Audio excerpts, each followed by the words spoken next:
மைக்கேம் நேயர்களுக்கு அன்பான வணக்கம். தமிழக அமைச்சர்களுக்கான இலாக்காக்கள் ஒதுக்கப்பட்டன.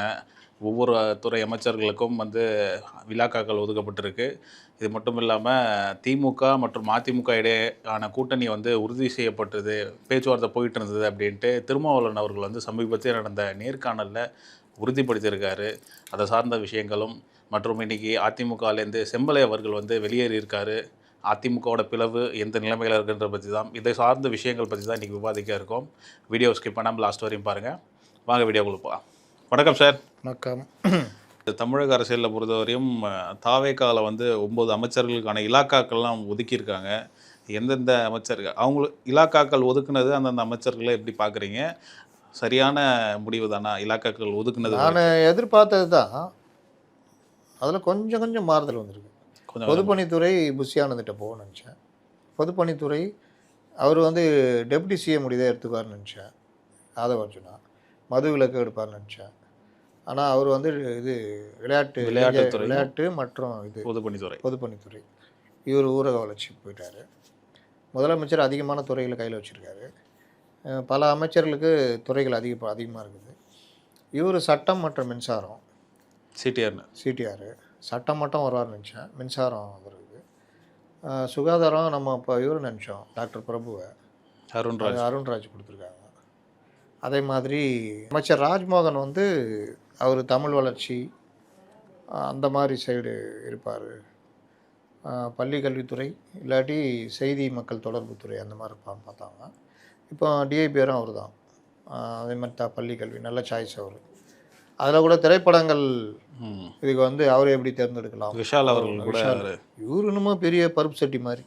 இவரே ஒரு 4 படம் நடிச்சுட்டு ஒரு பஞ்சபாண்டவர்கள் ஒரு 4-5 பேர் சேர்ந்து நான் கூத்து அடிச்சாங்க.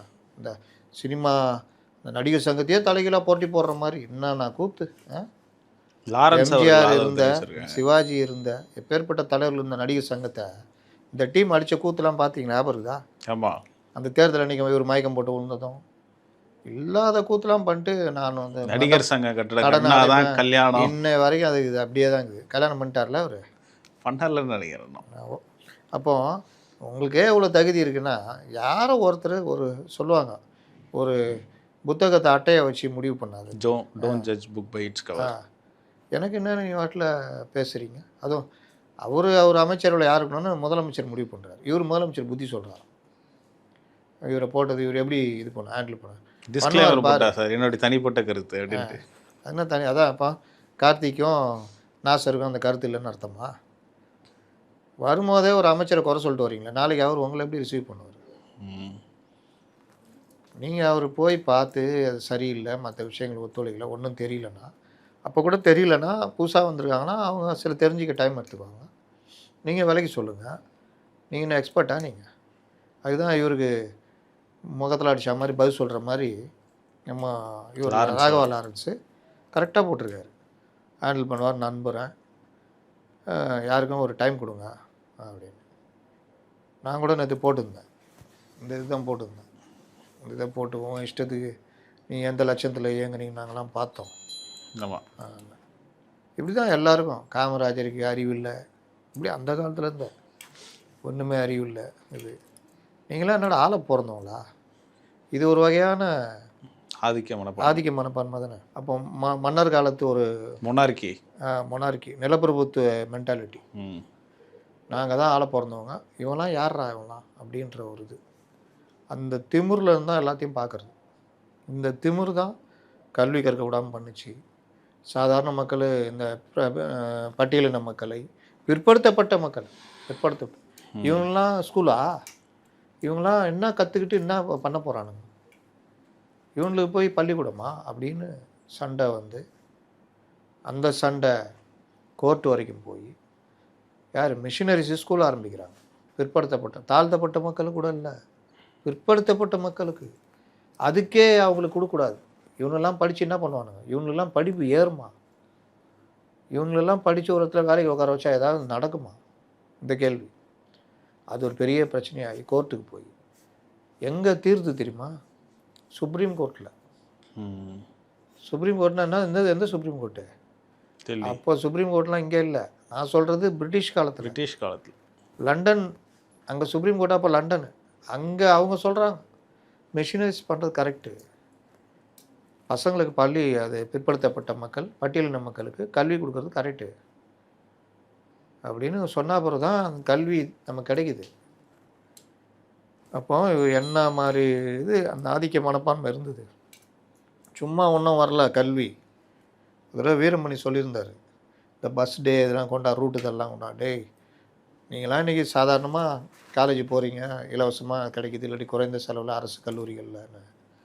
இந்த கல்வியை பெறுறதுக்கு எத்தனை போராட்டங்கள் எத்தனை நூற்றாண்டுகளாக நடந்தது. இன்றைக்கி உங்களுக்கு அவ்வளோ எளிதாக இருக்குது, நீங்கள் ரூட்டு தலை அதுன்னு அது காலேஜ் டேஸை வீணடிக்கிறீங்க, அந்த மாதிரிலாம் பண்ணுறீங்க, வேதனையாக இருக்குது அப்படின்னு பதிவு பண்ணியிருந்தார். உண்மை அதுதான். இந்த கல்வி கிடைக்கிறதுக்கு எவ்வளோ போராட்டங்கள் சாதாரண மக்கள் கிடைக்கிறதுக்கு. அட உனக்கு கிடச்சிச்சிரா இவனுக்கு கொடுறான்றது கூட இல்லை, எனக்கு கிடச்சிச்சு இவனுக்கு கொடுக்கூடாது. இந்த மனப்பான்மை, அதே மனப்பான்மை தான் என்னங்க போட்டிருக்கீங்க மினிஸ்டர். அவருக்கு என்ன தெரியும் சினிமா பற்றி, அவருக்கு என்ன தெரியும், உனக்கு என்ன தெரியும்? என்ன ஹிச்காக்கா நீ? இல்லாட்டி ஜப்பானில் ஒரு இயக்குனர் இருந்தார், ஒக்கியாராவது ஒருத்தர் இருந்தார், குரோசோ அக்ரா குரோசோவா, அவர் மாதிரியா நீ? இல்லை சினிமாவை கண்டுபிடிச்சதில் ஒரு திறமையாக வந்த சார்லி சாப்ளின் ஆளா நீ? என்ன நீ யார்? நீ 4 படம் நடிச்சிட்டுனா உங்கள் அப்பா வச்சு தானே வந்த, இல்லாட்டி சினிமாவில் சைடு ஆக்ட் கூட வர முடியாது. நீ இருக்கிற ஹைட்டுக்கும் இதுக்கும் ஸ்டண்ட்டு மேன் ஆகுனா பின்னாடி நின்று சண்டை போட்டுருக்கலாம். கரெக்டா? உட்காந்து அவ்வளோ கடன், அவ்வளோ பிரச்சனை, தயாரிப்பாளரோட பிரச்சனை பேசுகிறாங்க. யாரையும் இதுதான் எம்ஜிஆர் மதிப்பிடக்கூடாது, செயல்பாடை விடு. அதான் சொல்கிறேன், நம்ம எதிர்க்காத எதிர்ப்பா எவ்வளோ விஷயங்கள் நான் விமர்சனம் பண்ணணும். ஆனால் ஒரு கவர்மெண்ட்டு மக்களால் தேர்ந்தெடுக்கப்பட்டால் செயல்பட விடணும். விட்டுட்டு சரியில்லைன்னா அதுக்கப்புறம் நீங்கள் சரி தப்பு விமர்சிக்கலாம், அது கூட விமர்சிக்கணும். எவ்வளோ கோபம் வந்தது உங்கள் கவர்மெண்ட்லாம் சொல்லும் போது. இப்போ இவங்களாம் என்னென்னா இதுதான் கார்த்திக் யார், இதெல்லாம் அந்த ரூட்டு, இவங்களாம் நாசர் யார், அந்த ரூட்டு. சார், திமுக மற்றும் அதிமுக இடையிலான கூட்டணி பேச்சுவார்த்தை போயிட்டு இருந்தது அப்படின்ட்டு சமீபத்தில் போச்சா? திருமாவளவன் அவர்களே அந்த நேர்காணலில் கன்ஃபார்ம் பண்ணியிருக்காரு. வதந்தி திருமாவளவன் அதான் சொன்னல, குழப்பமே உனது பேர் தான் திருமாவா. அது அவர் குழம்புல இன்னைக்கு குழப்பத்தில் அவர் தெளிவாக இருக்கார் எப்போவுமே. சொன்னது நேத்தி, இன்னைக்கு அப்படி ஒரு வதந்தி போயிட்டு இருந்தது. அதான் நான் சொன்னேன், அவர் குழம்புவார், குழம்பி மனநிலையில் இருக்காருலாம், அதெல்லாம் கிடையவே கிடையாது. திரும்ப தெளிவாக இருப்பார். நம்மளை நைஸாக குழப்புவார், ரொம்ப அப்ராணியாக அப்ராணி மாதிரி அவர் குழப்புவார். இவர்கள் எல்லோருக்கும் பிரச்சனை என்ன தெரியுமா? கடைசி நிமிடம் வரைக்கும் தாவேக ஆட்சி அமைக்க விடாமல் ட்ரை பண்ணாங்க. இந்த விஷயங்கள் கொஞ்சம் கொஞ்சமாக வெளியே வருது, கொஞ்சம் கொஞ்சமாக. இது எப்படி முறியடிக்கப்பட்டது? இப்போ கூட ஒரு காங்கிரஸ்கார்ட்ட பேசியிருந்தேன், எங்கே முறியடிக்கப்பட்டது, எங்கே அது ரிவர்ஸ் ஆச்சு அப்படின்னு. கொஞ்சம் மிஸ் ஆகிருந்தால், இப்போ சொன்னாங்கல்ல விஜய், நம்ம கூட சொன்னோம் இதெல்லாம் பண்ணுறதுக்கு விஜய் செம்ம 108 தான் இருக்குது, முடியலைங்க, நீங்கள் ஜனாதிபதி ஆட்சி கொண்டு வாங்கன்னு. கண்டிப்பாக கொண்டு வர விட்டுருக்க மாட்டாங்க இவங்க 2 பேரும் சேர்ந்து. ஒருவேளை விஜய் அந்த மாதிரி சொல்லியிருந்தா, எங்களுக்கு அறுதி பெரும்பான்மை இருக்குன்னு இடதுசாரியில் இழுத்து போட்டுக்கிட்டு 120 காமிச்சு இவர் ஆட்சியை பிடிச்சிருப்பாங்க. அதுக்கப்புறம் விஜய் கட்சி என்ன பண்ணுவாங்கன்றதெல்லாம் வேறு கதை. அவர் கொஞ்சம் புத்திசாலித்தனமாக அதை இயங்கி ஆளுங்களை இது பண்ணிட்டார். இன்றைக்கி அதிமுகவில் ஒரு பிரிவினர் ஆதரவு தெரிவிக்கிறார்கள். இப்போ இவர்களுக்கு பந்தா பண்ண முடியாமல் போயிடுச்சு. இல்லாட்டி இன்னத்துக்குலாம் இவங்க தான் ஈரோங்க. இவங்க பின்னாடி 30 மைக்கு போவோம், அப்படி இப்படி அது சொல்லும், இப்படி பண்ணோம் அது பண்ணோம், என்னென்ன நடந்திருக்கும் தெரியுமா? இன்றைக்கி ஒன்றுமே நடக்காமல் உப்புச்சப்புலாம் போனது காரணம் அந்த டீமு. ஏன்னா இல்லைன்னா அவள் தான், இவங்க 2 பேர் நம்பி 3 பேர் நம்பினா இவங்களுக்கு என்ன வேல்யூ இருக்கும் தெரியுமா? அப்படி போனோம், இப்படி பண்ணோம், அது முக்கியம் அப்படின்னு புத்தி சொல்கிற மாதிரி பெரிய இதெல்லாம் ஆயிருப்பாங்க. அந்த துறை வேணும், இது வேணும்னு. இப்போ இன்னைக்கு காலையில் ஒரு பேட்டி கொடுத்தாரு திருமாவளவன். என்ன சொன்னார்? இந்த மாதிரி திமுக அதிமுக கூட்டணி உறுதியாயிடுச்சு, ஸ்டாலின் அவர்கள் சந்திக்கும் போது இந்த மாதிரி ஒரு கருத்து நிலவுது. இது இல்லைங்க, செய்தியாளர்களை கேட்டதுக்கு என்ன சொன்னாருங்கன்னா, நீங்கள் நேற்று கதையை சொல்லுங்கள், காசிப் அது அப்படி ஒரு பேச்சு தான் நான் சொன்னேன் அப்படின்னாரு. அதெல்லாம் வதந்தி சொன்னாரா? வதந்தி அப்படின்னாரு. சரி, அப்படி சொல்லிடணும்னா நீங்கள் நியூஸ் 18 பேட்டி கொடுத்துருக்க கூடாது. அதுவும் தெளிவாக கேட்குறாங்க. அங்கே போய் உக்காந்துக்கிட்டு 5ஆம் தேதி 7ஆம் தேதி 8ஆம் தேதிலாம் சந்திச்சேங்க, கூட்டணி கட்சின்ற முறையில் 5ஆம் தேதி சந்திச்சாங்க. இப்போ கூட நான் சொல்கிறேங்க, அவர் கூட்டணியில் தான் அங்கே இருக்கிறோம் நாங்கள். இன்றைக்கி சொல்கிறாரு கூட்டணியில் தான் இருக்காராம், திமுக கூட்டணியில் தான். அப்படி தான் ஆக போகிறீங்க கடைசியில். அப்போது 5ஆம் தேதி 7ஆம் தேதியெலாம் சந்திச்சாங்க. 5ஆம் தேதி கூப்பிட்டு நம்ம எல்லாம் ஒன்றா இருப்போம்னு பேசுனாங்க. 7ஆம் தேதி மறுபடியும் முதல்வர் சந்தித்தேன். அப்போ வந்து முதல்வர் சொன்னார், இந்த மாதிரி ஒரு கூட்டணி அமைய போகுது, அதுக்கு நீங்கள் எல்லாம் ஒத்துழைக்கணும். ஒத்துழைச்சிங்கன்னா உங்களுக்கு முதல்வராக்காதுன்னு ஒரு பேச்சு போயிட்டுருக்கு. அது இல்லை, முதல் ரவுண்டு ரவுண்டு திமுக அதிமுக இது முதலமைச்சராக எடப்பாடி எடப்பாடி இருக்க போகிறேன். நான் வெளில இருந்தேன். நான் சொன்னது எதாவது மாறுதா? இல்லை, அன்றைக்கி நான் சொன்னேன்னா ஃபஸ்ட் ரவுண்டு இப்படி பேசுனாங்க கரெக்டாக. இப்போ அவர் வாயால் சொல்கிறாரா நியூஸ் 18ல்? ஆமாம். 2வது ரவுண்டு தான் இது. லெட்டரை கொண்டு போய் கொடுத்துடாதீங்க, நம்ம வந்து உங்களை முதலமைச்சராக்க ட்ரை பண்ணுறாங்க, திமுக அதிமுக ஆதரவோட நீங்கள் முதலமைச்சர்னு. அப்போ இவர் என்ன சொன்னார், கையெழுத்து கும்பிட்டேன் அதுனாரு. கையெழுத்து கும்பிட்றவர் எதுக்கு போய் சிஎம்மை பார்க்கணும், இவரை மு.க. ஸ்டாலினை பார்க்கணும்? அன்றைக்கி நைட்டு மறுபடியும் எதுக்கு தாவேக்காக இழுத்து அடிக்கணும்? காலையில் வரைக்கும் எதுக்கு இழுத்து அடிக்கணும்? என்னன்னா நான் சொன்னது தான், இடதுசாரிகள் இவர் முதலமைச்சர்னா வந்துடுவாங்க, அப்போ தான் 120 ஆகும், அப்போ இவரை வச்சாவது ஆட்சி வராமல் தடுத்துடலாம் அப்படின்னு ட்ரை பண்ணாங்க. அந்த ட்ரை தான் திருமாவளவன் முதலமைச்சராக ட்ரை. திருமாவளவன் அக்கறைலாம் கிடையாது. திருமாவளவன் வச்சா இடதுசாரிகள் வந்துடுவாங்க. சரி விடு, நம்ம பங்காளி அவர் முதலமைச்சர் ஆகட்டும், நம்ம ஏன் விஜய் முதலமைச்சர் அது பண்ணோன்ட்டு எம்ஏ பேபி இவங்கெலாம் பேசிட்டு இங்கே வருவாங்கன்னு. அந்த கதையே வேணான்ட்டாப்புல எம்ஏ பேபியும் இவங்களும். ஏன்னா அவங்களுக்கு டெல்லி அரசியல் தெரியுது, இதுக்கு பின்னாடி யார் இருக்கா, இவர்கள் எப்படி ஒன்று சேர்றாங்க, அந்த ஒற்றுமையை உண்டாக்குனது யார், காங்கிரஸ் இல்லாத ஒரு கவர்மெண்ட் வரணும்னு, காங்கிரஸ் வளரக்கூடாதுன்னு நினைக்கிறாங்க. அந்த இதெல்லாம் அவங்களுக்கு தெரிஞ்சு போச்சு. அதனால் அவர்கள் உறுதியாக தாவேகாக்கு தான் இடதுசாரிகள் ஆதரவு கொடுக்கணுன்னு மேலே முடிவெடுத்துட்டாங்க. அப்போ திருமாவளவனை முதல்வராகிற அந்த முயற்சியும் முறியடிக்கப்பட்டது. அது அதிமுக தான் ப்ரப்போஸ் பண்ணுச்சு அப்படின்னு கூட சொன்னாங்களே. 2 பேர் அதிமுக ப்ரப்போஸ் பண்ணுனா எங்கேருந்து அது ப்ரப்போசல் வரும்? நீங்கள் நல்லா பார்த்தீங்கன்னா தெரியும், விஜய் முதல்ல ஏடிஎம் கிட்ட போய் ஆதரவு கேட்குறாரு. அங்கேயே ஆதரவு இருந்தால் அது அப்படியே போய்ட்டுருக்கும். விஜய் ஏடிஎம் ஆதரவு கூட்டி இவர்கள் தயங்கும் போதே காங்கிரஸ் உள்ள வந்து வலுக்கட்டாயமாக ஆதரவு கொடுத்தோன்னா மேலே டெல்லியில் பயங்கர கோபம், இவர் இப்படி போயிட்டாரு, காங்கிரஸ் போய் ஸ்ட்ராங் ஆகிடுச்சு அப்படின்னு. அதற்கு பிறகு தான் வேக வேகமாக மற்ற நிகழ்வுகள் நடக்குது. விஜய் காங்கிரஸ் கூட ஆட்சி செய்து விஜய் செய்யக்கூடாது, அதுக்கு நீங்கள் பண்ணுங்கள் அப்படின்ற க்ரீன் சிக்னல் கிடைச்சோன்னா. ஆனால் அப்படி பண்ணியிருந்தாங்கன்னா ரொம்ப ஒரு டிஃபேம் ஆகிருந்திருக்குமே 2 கட்சிகளுக்கும். இதெல்லாம் அப்புறம் கதை. விஜய் வரலல்ல, காங்கிரஸ் நடுத்தரில் நிற்கிதுல்ல. எப்போவுமே நீங்கள் அதெல்லாம் அப்புறம்லாம் யோசிக்கக்கூடாது. யாருமே அப்படி யோசிக்க மாட்டாங்க. இன்றைக்கின்னா அதுவும் பதவின்னு வரும்போது எதை பற்றியும் யோசிக்க மாட்டாங்க. இன்றைக்கின்னா 10 நாள் பொறுத்து 1 மாதம் பொறுத்து கூட நாங்கள் அடிச்சுக்கிறோம், அது வேறு கதை. இப்போ என்ன, அட் ப்ரெசண்ட்டு எடப்பாடி முதலமைச்சர், அதிமுக வெளியிலேருந்து ஆதரவு தருது, கூட்டணி கட்சியினர் எல்லாம் அமைச்சர்கள் இருக்காங்க, விஜய் கட்சி எதிர்கட்சி. விஜய் கூட போன காங்கிரஸ் அது ஒரு வாரமாக உட்காரணும். இதுதான் நடைமுறை. அதை தான் ராகுல் காந்தி தலையிட்டோன்னே அந்த இடதுசாரிகள் 4 பேரும் அங்கே ஆதரவு கொடுத்தோன்னே டம்முன்னு உட்காந்துக்கிச்சு. 116 வச்சுட்டு ஒன்றும் பண்ண முடியாது. இவங்களுக்கும் 116, அவங்களுக்கும் 116 முடிஞ்சிச்சா. ஒன்று காமராஜ், இன்னொன்று அந்த இது திருச்சி கிழக்கு 234 கரெக்டாக வருதா? ஆமாம். அப்போ என்ன பண்ணுறது? இயற்கை எப்படி வச்சது பாருங்கள். அதுக்கு பிறகு தான் ஈவினிங்கு இந்த முடிவு. திருமாவை முதல்வராக்குனா இடதுசாரிகள் வந்துடுவாங்க. வந்துட்டா திருமாவை முதலமைச்சரை வச்சுட்டு ஆப்ரேட் பண்ணிக்கலாம். அப்போவும் இவர்கள் அவரே சொல்கிறாரு பாருங்க, என்னை முதல்வராகவும் எடப்பாடி பழனிசாமி துணை முதல்வராகும், எடப்பாடி பழனிசாமி இன்னும் சில துணை முதல்வராகவும் வச்சுக்கிட்டு திமுக வெளியில இருந்து ஆதரவு நாங்கள் உள்ளே வர முடியாது, நான் கையெழுத்து கும்பிட்டேன் வேணான்னு சொல்லிட்டேன் அப்படின்றாரு. இது எப்படி பாசிபிள் அப்படின்னு கையெழுத்து கும்பிட்டு. ஆனால் நடைமுறை என்ன, இவர் அன்றைக்கி சாயந்தரமே இவர்கள் ஆதரவு கொடுக்க வேண்டியது, அதை ஒரிஜினாக வர சொல்லிட்டார். ஆனால் இந்த இது வந்தோன்னா இவர் கார் மாறி போனார். யாரை பார்க்க போனார்? ஒரு ஹோட்டலுக்கு போனார், அந்த ஹோட்டல்லேருந்து விட்டுட்டு இன்னொரு கார் ஏறி போனார். இதெல்லாம் நடந்தது. வேணான்றவரையும் இவ்வளோ வேலை பண்ணணும். எதுக்கு சிஎம் ஸ்டாலினை திமுக தலைவர் ஸ்டாலினை சந்திக்கணும்? எதுக்கு ஒரு நாள் பூரா இவர்களை இழுத்தடிக்கணும்? இதான் அரசியல். வெளியில் பார்க்குறதுக்கு ஒன்றும் தெரியாது, ஆனால் இது பின்னாடி இவ்வளோ இது எல்லாத்தையும் நான் கரெக்டாக அந்த டேட் பை டைம் பை என்னென்ன நடந்தது கரெக்டாக சொன்னேன்னா, திரும்ப ஸ்டேட்மெண்ட் இப்போ கரெக்டாக இருக்கா? ஆமா. ஆனால் இன்னைக்கு காலில் என்ன சொல்கிறாரு? வதந்தி. வதந்தி, நம்பாதீர்கள். நான் காற்று வாக்கில் வந்துச்சு, நான் அதை அப்படியான்னு நான் கேட்டுக்கிட்டேன் அப்படின்னு. சார் அதுலேயே வந்து பேட்டி கொடுத்ததுலே 2 ஸ்டேட்மெண்ட் சொன்னாங்க. இப்போ கடைசியாக 9ஆம் தேதி வந்து ஆதவர்ஜனா அவர்கள்ட்ட வந்து லெட்டரை கொடுத்துட்டு போயிட்டு இருக்கும்போது ஃபோன் வந்துச்சு.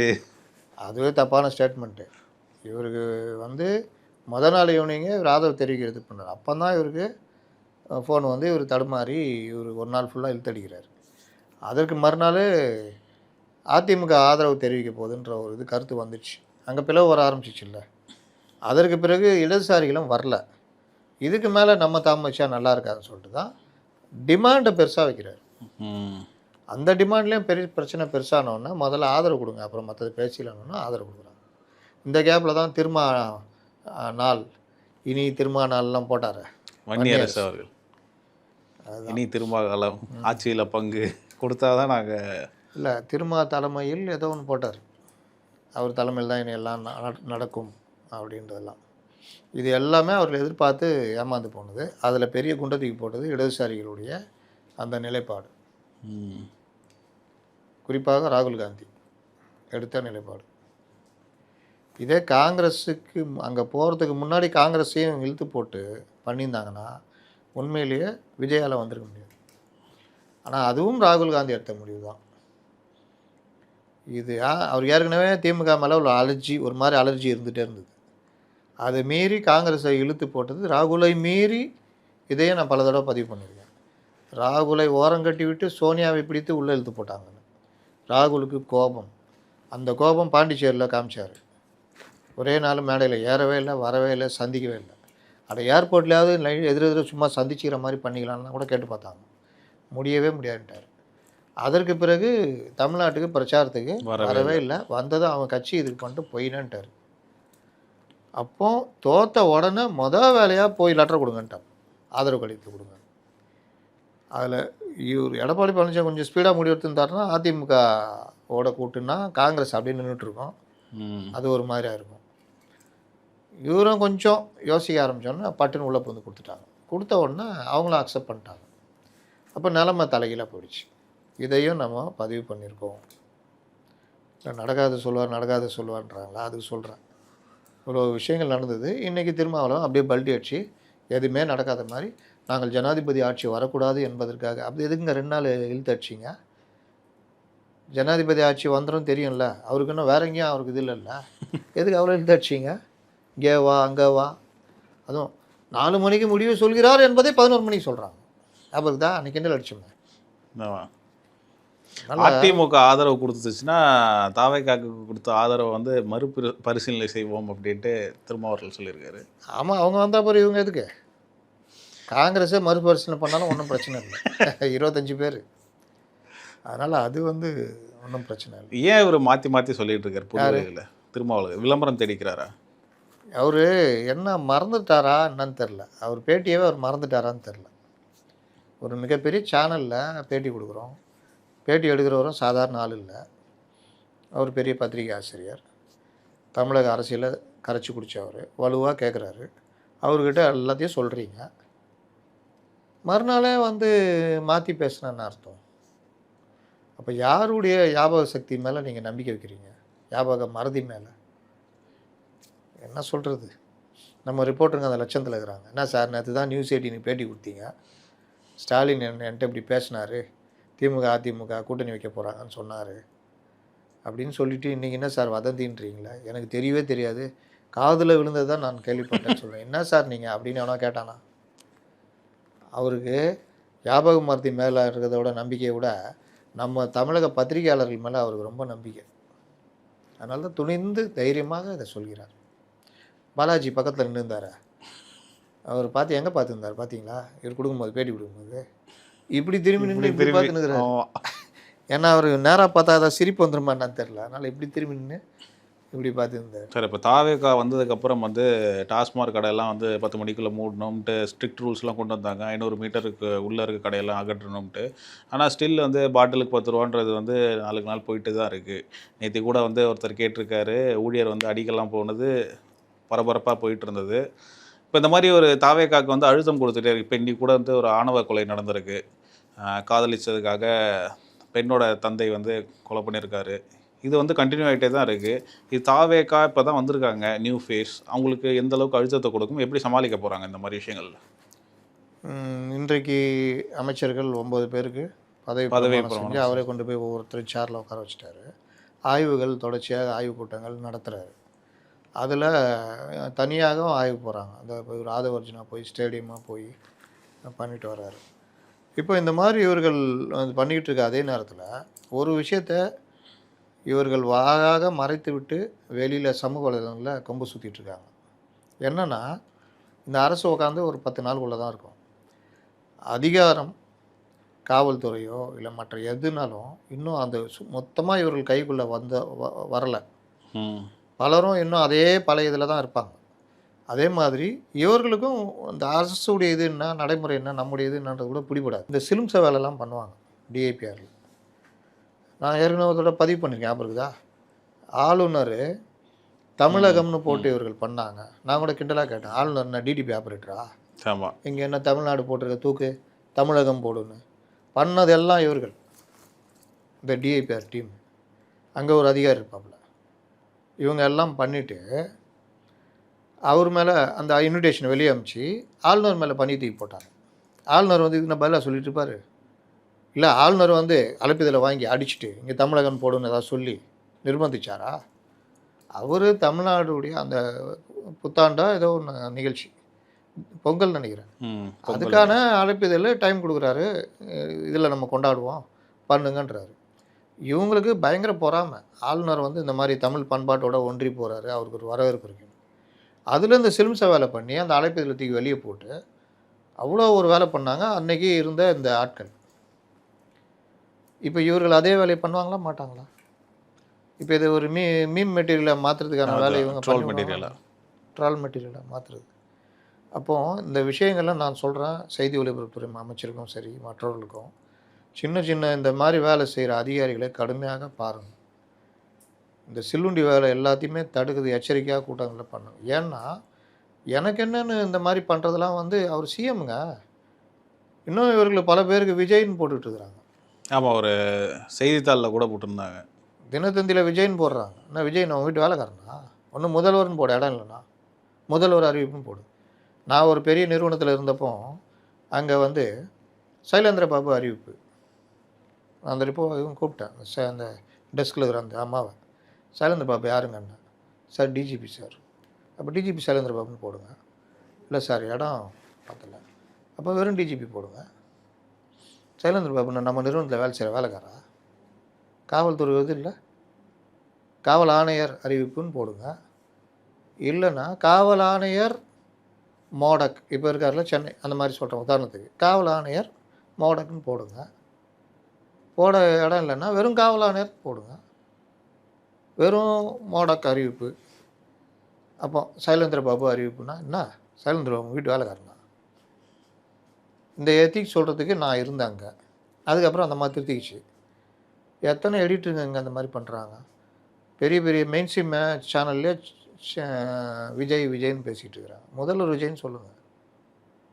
பத்திரிகை எத்திக்ஸு மாண்புமிகு போட மாட்டோம், மாண்புமிகு முதல்வர் போட மாட்டோம். முதல்வர், மாண்புமிகு முதல்வர் அவர்களும் போட மாட்டோம். முதல்வர் விஜய் சொன்னார், செய்தார், வந்தார், போனார், திறந்து வைத்தார், அவர்கள் திறந்து வைத்தார், அப்படிலாம் வராது. அவன் கொடுப்பான், செய்தி ஒலிபரப்புத்துறையில் அப்படியே நீளமாக கொடுப்பாங்க, ஒவ்வொருத்தருக்குமே இருக்கும். எல்லாத்தையும் உட்காந்து கட் பண்ணி போடுவோம். ஆனால் பதவியை முன்னாடி போடுவோம். அமைச்சர் இவர் ஆதவர்ஜுனா வந்தார் அப்படின்னா, ஆதவர்ஜுனா யார்? அமைச்சர் ஆதவர்ஜுனா, இல்லாட்டி விளையாட்டுத்துறை அமைச்சர், ஏதோ ஒன்று. இது இல்லைன்னா அது. இந்த போக்கு எல்லாத்தையும் சரி பண்ணி ஆரம்பத்திலே சரி பண்ணலைன்னா இவர்கள் இந்த வேலையை பண்ணுவாங்க. இந்த சிலும்ச வேலைலாம் பண்ணிகிட்டு இருப்பாங்க. அதுக்கு தான் உதாரணம் இந்த படம். அதனால் இது இந்த கவர்மெண்ட் வந்து வேலையை ஆரம்பிச்சிருக்காங்க. இதில் இங்கே கொலை, நேற்று டிடிவி அங்கே கொலை, ஒரே நாள் 5 கொலை. என்ன பண்ணுவாங்க? இந்த மிச்ச சொச்செல்லாம் எங்கேருந்து வருது? போதை அடிச்சுது, சிறுவர்கள் கொலை, இதெல்லாம் அந்த 5 வருஷத்துடைய தொடர்ச்சி தானே வருது. இதை கரெக்ட் பண்ணுறதுக்கு தான் மது கடைகள் மூடுறது, சிறுவர்கள் கையில் மது போகக்கூடாதுன்றது பள்ளிகள் இதில் வந்து இதை ஒரு பாடமாக கொண்டு போகணும். இதை ஒரு விளையாட்டுத்துறை அமைச்சர் போய் கல்வியும் விளையாட்டையும் கொண்டு போனால் தான் இளைஞர்கள் போதை பக்கம் போக மாட்டாங்கன்னு சொல்கிறது. இதிலெல்லாம் சொல்லோடு இல்லாமல் செயல்லையும் கொண்டு போகணும். பள்ளிகள் அருகில் மது கடைகள் கஞ்சா எதுவும் விற்காமல் பார்க்கணும். கஞ்சா இதுக்கு எதிராக கடுமையான நடவடிக்கை எடுக்கணும். இது எல்லாத்தையும் பண்ணால் உண்மையிலே வரவேற்கலாம் அந்த கவர்மெண்ட்டை. ஆனால் நிலைமை எப்படி இருக்குது பார்த்தீங்களா? 10 ரூபா வாங்கக்கூடாதுன்னு சொன்ன பிறகும் இன்னை வரைக்கும் புரட்சி எங்கே ஏற்பட்டிருக்கு? குடிமகன்கள்கிட்ட புரட்சி ஏற்பட்டிருக்கு. எதுக்கு ஒரு நாளைக்கு 10 வீடியோ வருதுங்க. என்னத்தானே அப்படி பேசுகிறான் தெரியுமா? போடா ராஜீவ்காந்தியை கொன்னவனையே வெளியில் விட்டானுங்க, இதுக்கு என்ன தலையாக வாங்கிடுவாங்க அப்படின்னு ஒருத்தர் பேசுகிறாரு வீடியோவில். ஒருத்தன் கொம்பு எடுத்துட்டு அடிக்க வரான், ஒருத்தன் போடான்றான். இப்போ சொல்கிறேன், நுங்கம்பாக்கம் பகுதியில் அந்த கஞ்சா இளைஞர்கள் அந்த திருமூர்த்தி நகர் அந்த இதுகிட்ட 40-50 பேர் கூடுறாங்கன்னா வெள்ளி சனியில் 100-150 பேர் கூடுறாங்க. இதை சொல்லியும் அந்த காவல்துறையினர் நடவடிக்கை எடுக்கலை. நேற்று அவங்க கூப்பிட்டு சொல்கிறாங்க, சார் இப்போ வரைக்கும் எதுவுமே இல்லை, அப்படியே தான் இருக்குது. அப்போ ஆட்சி மாறியும் காட்சி மாறவில்லை. இதற்கப்புறம் மேலதிகாரிகள்கிட்ட தான் போகும் விஷயம். இதற்கப்புறம் சேனல்களுக்கு சொல்லி சேனல்கள் வந்து எடுத்து போடுவாங்க. அதுதான், அவ்வளோதான் நம்ம சொல்ல முடியும். இன்னும் என்ன கேட்டால் நம்ம சேனல் கூட இறங்கலாம். இந்த மாதிரி சிவிக் மேட்ரு, இந்த மேட்ரை எடுத்து வீக்லி ஒன்ஸ் ரவுண்டு போய் நைட் ரவுண்ட்ஸ்னு போய் எடுத்து இவங்கள தோல் உரிக்கலாம், எங்கெங்க என்ன நடக்குது. உண்மையிலே வாசகர்கள்ட்ட வரவேற்பு இருக்கும். அப்போது காட்சிகள் மாறல, ஆட்சிகள் மாறிடுச்சு, காட்சிகள் மாறவில்லை. ஜீவோவா போட்டிருக்காங்க 10 ரூபா அப்படி கொடுக்கூடாதுன்னு, ஒன்று கொடுக்கணுன்ட்டு அப்படின்னு கேட்குறேன். அப்போ ஜீவோ போட்டா வாங்கினேன் அப்படின்னு கேட்குறாங்க. இன்றைக்கி அதுவும் நடக்குது. அப்போ இவர்களும் ஜீவோ போட்டோம், ஜீவோ இல்லை உத்தரவு போட்டோம் 10 ரூபா வாங்க மாட்டாங்கன்னு நினச்சிட்டு இருக்கிறாங்க. இன்னொன்று சொல்கிறேன், இவங்களும் அரசு ஊழியர்கள் தான் ஒரு வகையில். 10 இடங்களில் பிடிங்க லஞ்ச ஒழிப்புத்துறையினரை வச்சு. 10 ரூபா வாங்கினாலும் லஞ்சம் தானே. ஆமாம், பிடிங்க. எவ்வளோ சேல்ஸ் ஆகிருக்கு, கூடுதலாக எவ்வளோ பணம் இருக்குது. ஒரு நாளைக்கு பாட்டில் விற்பனை 10,000 ரூபா வச்சுக்கிட்டிங்கன்னா, பாட்டிலுக்கு 10 ரூபான்னா ஒரு குவார்ட்ரு 3 பேருக்குமே குடிக்கிற பழக்கம் இல்லை. ஒரு குவார்ட்ரு எவ்வளோ தெரியல சார். சரி 200 வச்சுக்கோங்க. ஒரு குவார்ட்ரு 10 ரூபா வாங்குறாங்க எக்ஸ்ட்ரா. அப்போ 10,000 ரூபாய்க்கு எத்தனை 200 ரூபா? 1000 ரூபாய்க்கு 5, 10,000 ரூபாய்க்கு 50, 50 10 500 ரூபா. அப்போ 50 10 500 ரூபானா 10,500 ரூபா அங்கே இருக்குன்னா 500 ரூபா எக்ஸஸ் பண்ணும். 3 பேருமே பிடிங்க, அரெஸ்ட் பண்ணுங்கள். அப்படி தான் சர்ப்ரைஸ் செக்.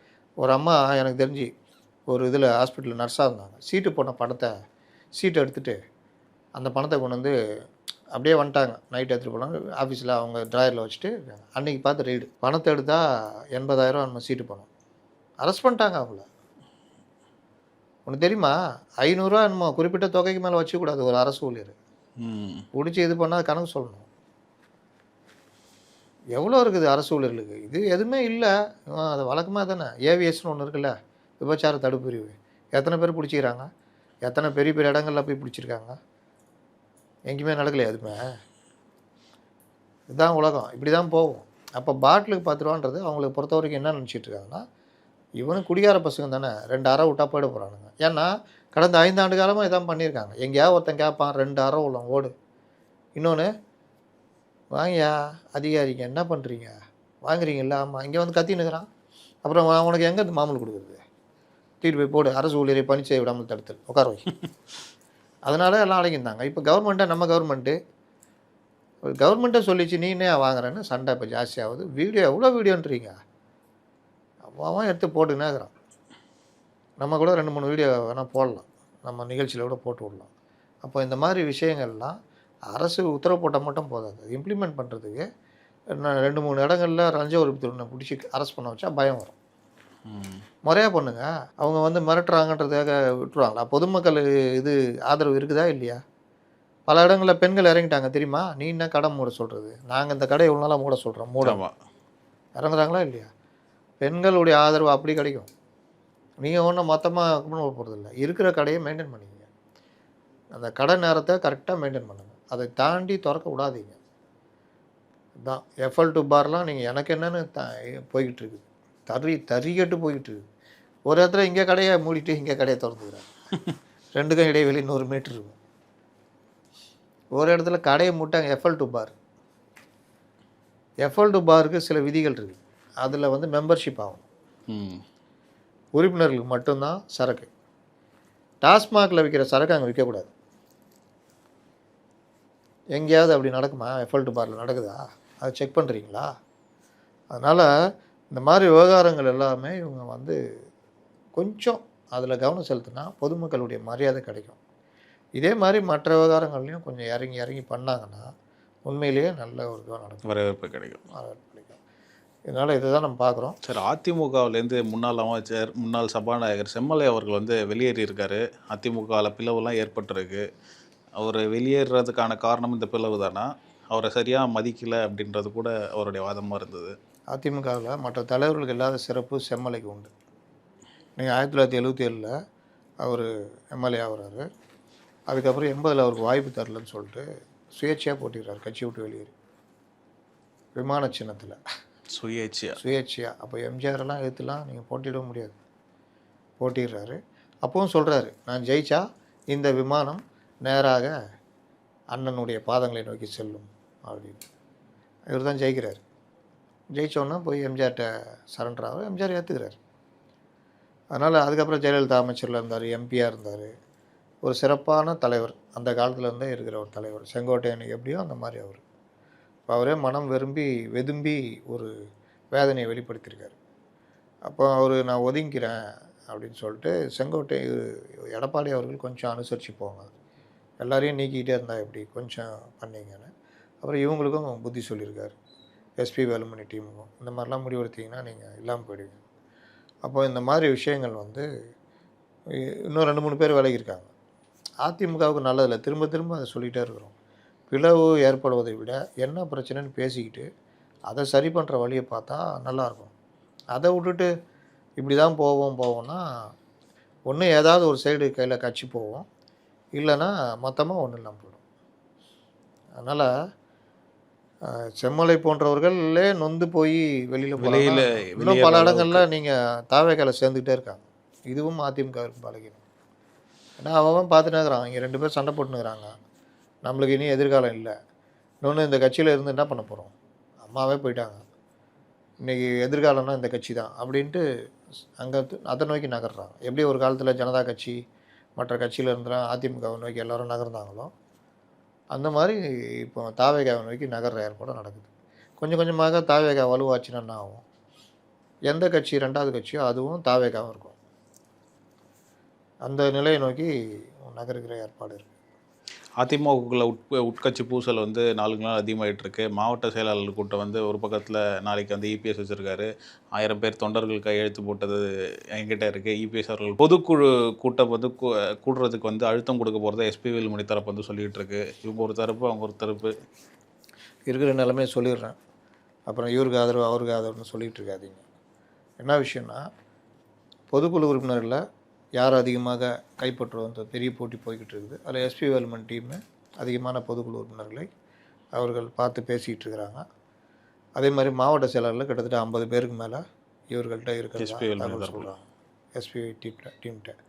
இவர் நாளை காலையில் எடப்பாடி பழனிசாமி மாவட்ட செயலாளர் கூட்டத்தை கூட்டுறாரு. அந்த மாவட்ட செயலாளரில் புதுசாக நியமிக்கப்பட்ட மாவட்ட செயலாளர் கலந்துக்க போகிறாங்க. ஆனால் நாளைக்கு தேர்தல் ஆணையம் ஏதாவது போச்சுன்னா சட்ட ரீதியாக அது என்ன முடிவு போகிறாங்களோ தெரியாது. அப்போ இரு தரப்புலையுமே கட்சியை யார் கைப்பற்றுவது அப்படின்றதுல ரொம்ப போட்டி போயிட்டுருக்கு இதில். ஆனால் 2 பேர் சேரணும் அப்படின்ற ஐடியா இல்லை, கிட்டத்தட்ட அது இருக்க வாய்ப்பு இல்லை. அது மீறி தான் இருக்கணும். ஆனால் ஒரு சைடு சசிகலா அவர்கள் வந்து எல்லாம் ஒன்றிணையணும் அப்படின்லாம் சொல்லி அவங்கள யாருங்க அவங்க பேச்சை கேட்குறாங்க, அவங்க நாட்டில் சொல்லிட்டு போயினேக்கிறாங்க சைடில். அந்த காலத்துலேருந்து அதே தான் சொல்லுங்கிறாங்க. அவங்க வேறு மாதிரி முடிவெடுத்து இறங்கணும், அதுக்கும் அவங்க தயாராக இல்லை. ஒரு வாரமான குரல் குத்துருந்தா அவங்க என்ன எப்படி இறங்கணுன்ற அவங்க கட்சி அதில் கேட்டாலே சொல்கிறாங்க, எங்கெங்க அவங்க அப்படின்றாங்க. அதனால் அவங்க வேறு மாதிரி இறங்கணும், டக்குன்னு இறங்கி ஏதாவது ஒரு டீம் இது பண்ணி நான் இருக்கிறேன், நான் பார்த்துக்கிறேன் அப்படின்ட்டு பண்ணணும். சரி, இவங்கெல்லாம் ஒன்றிணைஞ்சு இபிஎஸ் அவர்களை வெளியேற்றுறதுக்கு முயற்சி பண்ணால் அப்படி தான் ஒரு நிலமை வந்துச்சு. மறுபடியும் அது அப்படியே லைட்டாக இதாக பின்னடைவாக இருக்குது. இப்போ டிடிவி நேற்று வேறு மாதிரி பேசுகிறாரு. அதாவது இவர் நீங்கள் போய் தாவேகாவை அவர் பர்சனலாக எடுத்துக்கிட்டார் அந்த காமராஜ் போனது. அதனால் நீங்கள் தாவேகா ஆதரிச்சின்னா நீங்கள் ஒன்றும் இல்லாமல் போவீங்கன்னு அவர் சொல்கிறாரு. எஸ்பி வேலுமணி அன்னைக்கு சொன்னது தாவேகா இது ஒரு டிடிவி சசிகலாலாம் சேர்க்கணும் சேர்க்கணும் அப்படின்னு. சசிகலா இது வரைக்கும் எந்த டீமுக்கும் ஆதரவு கொடுக்கல, ஒற்றுமையாக இருக்கணும் அப்படின்ற மாதிரி போய்கிட்டு இருக்கிறாங்க. அதனால் இது வந்து கிட்டத்தட்ட ஒரு பெரிய குழப்பத்தில் தான் ஓடிக்கிட்டு. நான் தான் சொன்னேன், இது ஒரு 6 மாதம் 8 மாதம் ஓடும். இதுக்கு நடுவில் டிஸ்குவாலிஃபிகேஷன்னா என்னென்னு, கொறடா பிரச்சனை, இன்னும் பல விஷயங்கள் வந்து ரொம்ப பேருக்கு தெரியல. இன்னும் ரொம்ப பேர் என்ன நினச்சிக்கிறாங்கன்னா, நம்ம வந்து ஒரு விஷயத்தில் என்னென்ன ஆஸ்பெக்ட் இருக்குதுன்னு பேசுகிறோம். கொறடா விஷயத்துலேயும் சரி, டிஸ்குவாலிஃபிகேஷன் விஷயத்துலேயும் சரி, இல்லை கட்சி விட்டு நீக்கினா நடக்கும் எல்லாம் பேசுகிறோம். என்னென்ன வாய்ப்புகள்லாம் இருக்குன்னு பேசுகிறோம். அதையே ரொம்ப பேர் தப்பாக புரிஞ்சுக்கிறாங்க. நீங்கள் வந்து இவருக்கு ஆதரவாக பேசுகிறீங்க, அவருக்கு ஆதரவாக பேசுகிறீங்க. நம்ம இருக்கிற விஷயங்களில் என்னென்ன ஆஸ்பெக்ட்ஸ் இருக்குதுன்னு சொல்கிறோம். இப்போ கொறடானா 2 பேருமே கொறடா, எங்கள் கொறடா எங்கள் கொறடான்னு சொல்கிறாங்க. இவங்கள்ட்ட 25 பேர் வச்சுட்டு அதிக எம்எல்ஏக்கள் இருக்கிற இதனால நாங்கள் சொல்கிறது தான் கொறடா அப்படின்னு சொல்கிறாங்க. அவங்க குறைவான எம்எல்ஏ இருந்தாலும் நாங்கள் தான் கட்சி இது ஒரு கொறடான்றாங்க. இங்கே நம்ம சட்டம் என்ன சொல்லுதுன்னு சொல்கிறோம். சட்டம் உச்சநீதிமன்ற தீர்ப்புலாம் ஒரு கட்சி தலைமை யாரை கொறடாவை நியமிக்குதோ அதுதான் கொறடா அப்படி. அப்போ எஸ்பி வேலுமணி டீமுக்கு எதிராக பேசணும்னு அர்த்தமா? இன்னொரு இடத்துல டிஸ்குவாலிஃபை பண்ணுறதுல யார் முடிவு எடுக்கணும்னா சபாநாயகர் தான் முடிவு எடுக்கணும். சபாநாயகர் என்ன பண்ணுவாருன்னு சொல்கிறோம். அதை வந்து அஃபிஷியலே மீறி சில விஷயங்களை சொல்கிறோம், வேறு சில விஷயங்களை சுட்டி காட்டி. அப்போது வந்து தாவேகாவுக்கு ஆதரவாக பேசுகிறோன்னு சொல்கிறதா? இவங்களுக்கு எதிராக இதுதான் நடைமுறைன்றோம். இது தெரியாமல் பல பேர் உளறிக்கிட்டு இருக்கிறாங்க. ஒரு பத்திரிகையாளர்கிட்ட கேட்குறாங்க, டிஸ்குவாலிஃபை ஓகேங்க, கட்சியை விட்டு நீக்கினா என்ன ஆகுனா அவர் திணறாரு. கட்சியை விட்டுனா அது டிஸ்குவாலிஃபைல வரும் அப்படி இப்படின்றார். டிஸ்குவாலிஃபை பண்ணால் முடிஞ்சது கதை, அங்கே இடைத்தேர்தல் தான், இல்லை இவங்க கோர்ட்டுக்கு போவாங்க. ஆனால் டிஸ்குவாலிஃபை பண்ணுறதுல லேட் ஆச்சு, அதாவது தகுதி நீக்கம் பண்ணுறதுல லேட் ஆகுது, சபாநாயகர் ஒத்துழைக்கலை அப்படி இப்படின்னு சொல்லி நடக்குதுன்னு. இவர் கட்சியிலேருந்து மாவட்ட செயலாளர் நீக்கின மாதிரி கட்சியிலேருந்தே இவர்களை நீக்கினார்னா, அடிப்படை உறுப்பினர்லேருந்து இந்த 25 எம்எல்ஏக்களையும் நீக்கினார்னா அவங்களுக்கு எந்த பிரச்சனையும் இல்லை. இதை தான் நம்ம அன்றைக்கி பதிவு பண்ணோம். எந்த பிரச்சனையும் இல்லை. அதுக்கப்புறம் அவர்களை நாங்கள் தான் உண்மையான அதிமுக, அவர் எங்களை நீக்கிட்டார், ஆனால் செல்லாது, அவரை நாங்கள் நீக்கிட்டோம் அப்படின்னு தான் சொல்லிவிட்டு அதிமுக 1 2ன்னு வைங்க அப்படின்னா சபாநாயகர் ரொம்ப ஈஸி. எடப்பாடி அதிமுக, வேலுமணி அதிமுகன்னு பிரித்து வச்சுக்குவார். அதான் நீக்கிட்டாங்களே சார், சீட்டு அலாட்மெண்ட் நீக்கலையே, எங்கே நீக்கினாங்க? பொறுப்பிலிருந்து நீக்கம் இபிஎஸ். நான் என்ன சொன்னேன், கட்சியுடைய அடிப்படை வந்து நீக்கினா இவர்கள் எம்எல்ஏ பதவி தப்பிக்கும். அதை செய்ய மாட்டார்கள். செய்தால் இவர்களுக்கு லாபம்ன்றான். குழப்பிக்க கூடாது. ஓகே, ஒரு கட்சியிலேருந்து உறுப்பினர் அந்த பொறுப்பு நீக்கிறது வேற, அடிப்படை உறுப்பினர் நீக்கிறது வேற. அடிப்படை உறுப்பினர் நீக்கினா இவர் கட்சியே நீக்கினதுனால கட்சி தாவல் தடை சட்டம் இவர்கள் மேல் பாயாது. புரிஞ்சுக்கணும். ஓகே, அப்போ பாயலைன்னா நாங்கள் ஏடிஎம்கே 2ன்னு போடுங்கன்னா போட்டுக்குவாங்க. சபாநாயகர் நினச்சா பண்ணலாம். எடப்பாடி அணி, எஸ்பி வேலுமணி அணின்னு தான் நான் போடுவேன். சீட்டு இருந்தால் பிடி, எஸ்பி வேலுமணி எடப்பாடியும் பக்கத்து போய் சீட்டில் உட்காருங்க அப்படின்னா உட்காந்துதான் ஆகணும். உட்கார வைக்கல இபிஎஸ் ஓபிஎஸ் முதுகு காட்டி நின்று பேசுவார். அந்த மாதிரிலாம் கூட பண்ணலாம் சபாநாயகர்னு சொல்கிறேன். உடனே இவர்களுக்கு சப்போர்ட்னா நம்ம இவர்களுக்கு எதிராக பேசிங்கன்னா சொல்ல முடியும். என்ன இருக்குதுன்னு கூட சொல்லக்கூடாது. என்ன நடக்குது, என்ன நடக்க போகுதுன்னு. இப்படியெல்லாம் நடக்குன்றோம். டிடிவி சொல்கிறாரு, சபாநாயகரை மீறி கவர்னர்கிட்ட வந்து சொல்லி சட்டசபைக்குள் நடக்கும் நிகழ்வுகளுக்கு சபாநாயகர் தான் பொறுப்பு, அவர் தான் அதிகாரம் மிக்கவர். அவரை மீறிலாம் கவர்னர் வந்து இன்னொன்று சொல்கிறாங்க, தகுதி நீக்கம் செய்கிறதுனால அவங்க வந்து அவங்களுக்கு அமைச்சர் பதவி பிரமாணம் செய்து வைக்கக்கூடாதுன்னு சொல்லிட்டு கவர்னர்கிட்ட சொன்னால் கவர்னர் கேட்டுக்குவார்னு. கவர்னரோட வேலை இவர்களை பதவி பிரமாணம் செய்யணும். அவங்க கட்சி தாவலில் ஈடுபட்டார்களா இல்லையான்ற தீர்மானிக்க வேண்டிய இது சபாநாயகர்கிட்ட இருக்குது. இந்த மாதிரி சட்டத்துக்குள்ள சில நுணுக்கமான பிரிவுகள்லாம் இருக்குது. அது வந்து ஒவ்வொருத்தருக்கும் ஒவ்வொரு அதிகாரம் இருக்குது. சட்டசபைக்கு வெளியே பிரச்சனை கட்சி யார் கையில் அப்படின்னா சபாநாயகர்கிட்ட அது வராது. அது தேர்தல் ஆணையர்கிட்ட போகும். தேர்தல் ஆணையமும் சில இடங்களில் தவறுதுனா தான் கோர்ட்டுக்கு போகும். கோர்ட்டு வந்து அதை மறுபடியும் தேர்தல் ஆணையத்துக்கு தான் சொல்லும், இதெல்லாம் இருக்குல்ல பரிசீலனை பண்ணுங்க அப்படின்னு. இல்லையா நீ இதெல்லாம் எடுத்துகிட்டு முடிச்சுட்டு வா அப்படின்னு சொல்லும். யார் நிரூபிச்சுட்டு வா, யார் பெரியாள்னு அடித்து காட்டுங்கன்னு சொல்லும். அடித்து காட்டினோன்னா பெரியாள் யாருன்னு கோர்ட்டு சொல்லும். அதுக்கப்புறம் அவர்கள் போய் அங்கே அங்கீகாரம் வாங்கலாம். இதுதான் ஓபிஎஸ் இபிஎஸ்சில் நடந்தது. அதனால் இந்த மாதிரி பல விஷயங்கள் இருக்குது. நுணுக்கமான நம்ம இஷ்டத்துக்கு விருப்பு வெறுப்பு அடிப்படையில் எதையுமே அணுக முடியாது. டிடிவி வேணால் அணுகலாம், அவங்க ஆளை தூக்கிட்டாங்களேன்னு. விட மாட்டேன். அது பெரும் விளைவுகள் ஏற்படுமா? என்ன ஏற்படும்? உங்கள் கட்சியில் ஜெயிச்சாப்புல அவர் இஷ்டம், அவர் போய் ஜாயின் பண்ணிட்டாரு. நீங்கள் அவர் ஒன்றும் பண்ண முடியாது. ஏன்னா ஒத்த ரோசாவை நீங்கள் ஒன்றும் பண்ண முடியாது. 100% போன மாதிரி. கடும் விளைவுகள்னால் என்ன கடும் விளைவுகள்? அப்புறம் வந்து குதிரை பேரம் நடந்ததா? நான் விரும்பி போனேங்கன்னு என்ன பண்ணுவீங்க? எங்கே குதிரை பேரம்? அதனால் இது எல்லாமே எடுபடாது. இந்த அரசியல் பண்ணுறதுக்கு எடுபடும். இப்படி பேசலாம், அப்படி பேசலாம், அவன் அப்படி பேசுவான், அப்படி பேசுவான், ரீல்ஸ் போட்டுக்கலாம், அதை 2 பேர் எடுத்துகிட்டு இருந்தாங்க இப்படின்னு கேட்கலாம், அது என்னங்க அப்படின்னு கேட்கலாம். இப்படியே ஓடிட்டுருக்கோமே தவிர சட்டன்னு போகும்போது இந்த மாதிரி விஷயங்கள் தான் நிற்கும். அதனால தான் சொல்கிறேன், அதிமுகவுடைய எதிர்காலம் இந்த 2 அணி கையிலையும் இருக்குது. இந்த 2 அணியும் சண்டை போட்டு வீணாக திமுகவை வாழ வைக்கிறார்கள் அப்படின்றது தான் நிலைமை. உதயநிதி அவர்கள் வந்து தாவேக்கா அரசை பார்த்து கிளுகிளுப்பு காட்டி மக்களை வந்து ஜாலியாக்குறாங்க, அவங்க ஆட்சியே நடத்தலை அப்படின்ட்டு. கரெக்டாக சொல்லுங்கள். ஒரு தாய்கிட்ட இருக்கிற குழந்தைகிட்ட கிளுகிளுப்பை ஒருத்தர் ஆட்டினார்னா அந்த கிளுகிளுப்புக்காக அந்த குழந்தை அவர்கிட்ட போய் கொஞ்ச நேரம் இருந்துட்டு அப்புறம் திரும்ப அம்மாவை தேடும். அந்த மாதிரி இந்த இவங்க அம்மாவாம் பொதுமக்கள் வந்து இவர்கிட்ட வருவாங்களாம். சரிங்க, உங்கள் வாதத்தையும் நான் எடுத்துக்கிறேன். எந்த தாயாவது தன் குழந்தை போதைக்கு ஆளாகி அழிஞ்சு போகணுன்னு நினைப்பாளா? என்ன பண்ணீங்க 5 வருஷமா? ஊற்றி தானே கொடுத்தீங்க. டாஸ்மார்க் கடையில் இஷ்டத்துக்கு, டைமும் கிடையாது, போதை, கஞ்சா, மெத்தப்பட்டைன் அதிக புழக்கம், சின்ன பசங்களாம் கஞ்சாவுக்கு அடிமை, பள்ளி மாணவர்கள் அடிமை. எந்த தாயாவது செய்ய விடுவாங்களா? இந்த தாய்கிட்ட தான் அந்த குழந்தைங்க வருமா திரும்ப? தாய் என்ன சாதாரணமாக அந்த குழந்தை எட்டி வச்சுட்டு போய்க்குது, பள்ளம் தோண்டி புதைச்சிட்டில் போய்க்குது. எதிரில் இருக்கிறவங்க கிளுகிழப்புக்காரனா இல்லை சொந்தக்காரனானது இனிமேல் தானே தெரியும். நீங்கள் என்ன அளவுக்கு இந்த குழந்தைகளை பார்த்துக்கிட்டீங்க ஒரு தாயா? மாற்றாந்தாய் மனப்பான்மை உங்கள்கிட்ட இருந்ததா இல்லையா? எந்த தாயாவது தன்னுடைய குழந்தைகளுக்கு கிடைக்கிற நல்ல விஷயங்களை மறுப்பாளா? குழந்தைகள் சாப்பிடாம இருந்தால் தாய் முதல்ல குழந்தைய ஊட்டி தான் சாப்பிடுவாங்க. அது எப்படி வேணா இருக்கட்டும். முன்னாடி இருந்த தாய் கொண்டு வந்த அம்மா உணவகத்தை ஏன் நீங்கள் ஒன்றும் இல்லாமல் பண்ணீங்க? எந்த தாயாவது குழந்தைகளுடைய நலனை மீறி செய்வாளா? எந்த தாயாவது குழந்தைகளை பாதிக்கிற மாதிரி பண்ணுவாங்களா? நீங்கள் பண்ண முறைகேடுகள்லேருந்து பல விஷயங்கள். எந்த தாயாவது குழந்தைக்கு கிடைக்கிற நல்ல சத்தான உணவை தடுத்து பறிப்பாளா? தமிழ்நாட்டுக்கு கிடைக்க வேண்டிய நலன்களை பல விஷயங்களில், டெண்டர்லேருந்து பல விஷயங்களில் நீங்கள் முறையான திட்டங்கள் போச்சா? ஆற்றுல பாலமே அடிச்சிட்டு போச்சு.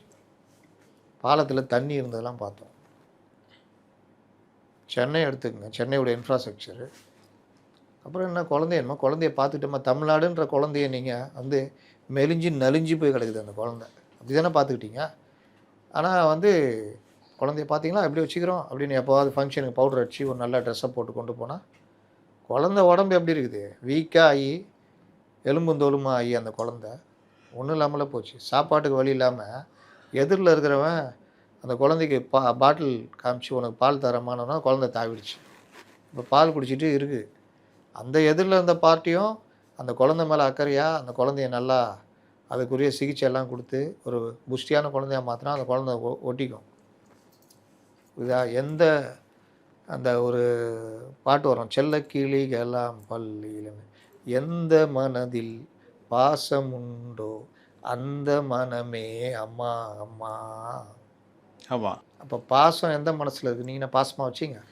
சில பேர் பெத்த குழந்தைய போட்டு கொடுமைப்படுத்துவாள்ல, அப்போ அடித்து என்ன பண்ணுவாங்க? அந்த அம்மாவை பிடிச்சி உள்ளே போட்டு குழந்தைய காப்பகத்துக்கு அனுப்புவாங்க. அங்கே காப்பகத்தில் இருக்கவங்க அந்த குழந்தைய நல்லபடியாக பார்த்து அந்த குழந்தை நல்லபடியாக வளரும். ஏன் அந்த அம்மாட்ட ஒப்படைக்கல? ஆல்ரெடி இது அடிச்சுட்டு இருக்காங்க, இது அந்த கதை தான். குழந்தைக்கு நீங்கள் ஒன்றுமே சோறு போடாமல் குழந்தை எலும்பு தோலுமாகி குழந்தையுடைய கண்டிஷனே ஒரு மாதிரியாக இருந்தது. ஒருத்தர் எதிரில் பார்த்துட்டு பாட்டில் நீட்டினோன்னா பொதுமக்கள், அங்கே இருக்கிற பொதுமக்களை பிடிங்கி அவர்கிட்ட கொடுத்துட்டாங்க. குழந்தைய நீ பார்த்துக்கப்பா, உன் மேலே நம்பிக்கை வைக்கிறேன் அப்படின்னு. இல்லைங்க, ஏற்கனவே ஒருத்தர் பார்த்துருந்தார், அவர் பார்ப்பார், அவரை விட நீ நல்லா பார்ப்ப, நாங்கள் நம்புகிறோம், புதுசாக வந்தவன் இந்தா பாரு அப்படின்னு கொடுத்துருக்காங்க. அந்த குழந்தைய இவர் போஷாக்கான குழந்தைய மாற்றினாருன்னா உண்மையிலே நல்லாயிருக்கும். ஆனால் குழந்தை இங்கே வரும்னு அவங்க நம்புகிறாங்களே. அது அந்த குழந்தைய சரியாக பார்க்கல விட்டுட்டாங்கன்னா அந்த குழந்தை மறுபடியும் அம்மா கிட்ட போகிறதுக்கு ட்ரை பண்ணுமா பண்ணாதா?